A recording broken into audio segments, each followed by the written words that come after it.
హరి ఓం. ప్రియాత్మ స్వరూపులారా, భజగోవిందం నుండి తదుపరి శ్లోకం 8వ శ్లోకం పంచుకుంటానండి, కొనసాగిస్తున్నాను. కాతే కాంతా కస్తే పుత్రః సంసారోదయమతీవ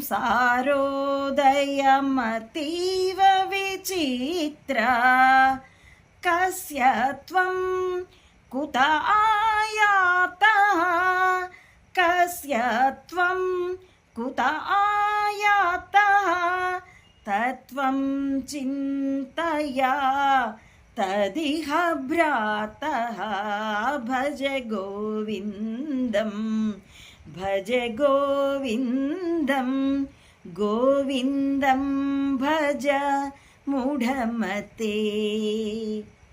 ప్రారంభంలో మూర్ఖుడా అన్న జగదాచార్యులు 8వ శ్లోకం